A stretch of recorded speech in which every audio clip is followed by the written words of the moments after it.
మేము డిమాండ్ చేస్తా ఉన్నాం. ఈరోజు తెలంగాణకు సంబంధించి గతంలో మీకు ఒక కారణం ఉండే, కేసీఆర్ గారు మేము కేంద్ర ప్రభుత్వాన్ని అడగం, కేంద్ర ప్రధానమంత్రి వస్తే కలవం అనేటువంటి ఒక నియంతృత్వ వైఖరి ఉండొచ్చు. కానీ గౌరవ ప్రధానమంత్రి గారు వచ్చినా, కేంద్ర మంత్రులు తెలంగాణకు వచ్చినా, ప్రత్యక్షంగా గౌరవ ముఖ్యమంత్రి గారితో సహా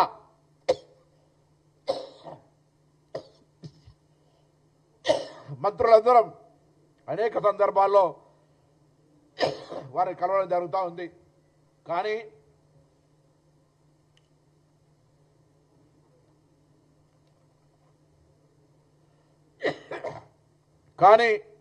భారతీయ జనతా పార్టీకి మాత్రం ఎక్కడ కూడా ఇసుమంతా కూడా చలనం కలగడంలే.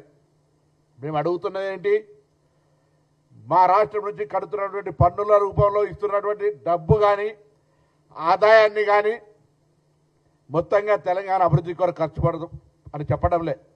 ఫెడరల్ సిస్టమ్, జాతీయ పార్టీకి సంబంధించినటువంటి పార్టీ పరిపాలిస్తున్న రాష్ట్రం, జాతీయ విధి విధానాలకు అర్థం కలిగినటువంటి పార్టీ.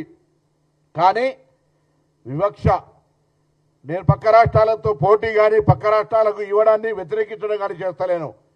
కానీ జరుగుతున్నటువంటి పరిణామాలు తెలంగాణ ప్రజల, తెలంగాణ ఆకాంక్షలకు వ్యతిరేకంగా తెలంగాణను అవమానపరుస్తున్న విధంగా బీజేపీ చర్యలు ఉన్నాయి. అందుకని మరొకసారి కోరుతా ఉన్నా, ఫిబ్రవరి 1 ఆదివారం అయినప్పటికీ మీరు బడ్జెట్ పెడతా ఉన్నారు.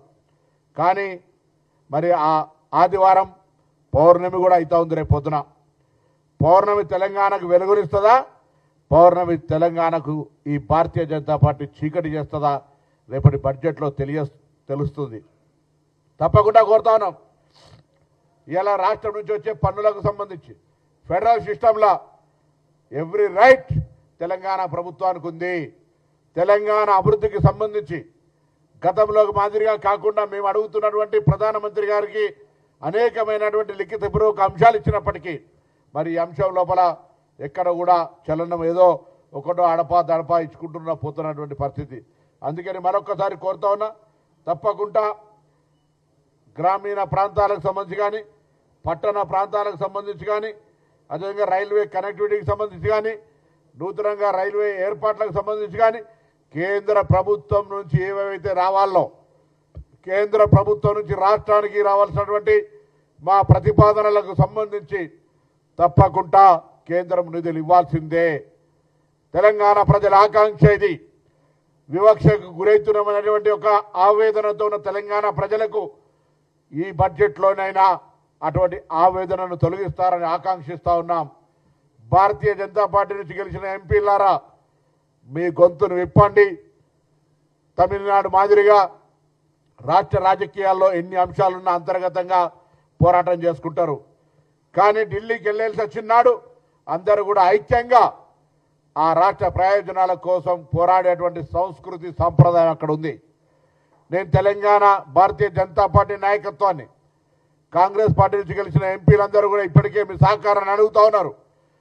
తెలంగాణ ప్రభుత్వం తరఫున కూడా పార్లమెంటు సభ్యులతో అనేక సమావేశాలు, రాష్ట్రంలో ఉన్నటువంటి అనేక అంశాలకు సంబంధించి మరి విపులంగా పవర్ పాయింట్ ప్రజెంటేషన్తో చర్చ, వారికి నివేదికలు ఇవ్వడం జరిగింది. అందులో పాల్గొన్నటువంటి గౌరవ పార్లమెంటు సభ్యులు భారతీయ జనతా పార్టీ వాళ్ళు కూడా రాష్ట్ర ప్రయోజనాలకు కలిసి వస్తామనేటువంటి కొన్ని సందర్భాల్లో చెప్పినారు. కానీ కేంద్రంలో ఉన్నటువంటి నాయకత్వం వివక్షపూరితంగా తెలంగాణ పట్ల మరి వారికి ఉండబడినటువంటి ఆ అకారణమైనటువంటి ద్వేషభావంతో మరి ఇక్కడ ఎందుకో నిధులు కేటాయిస్తలేరు.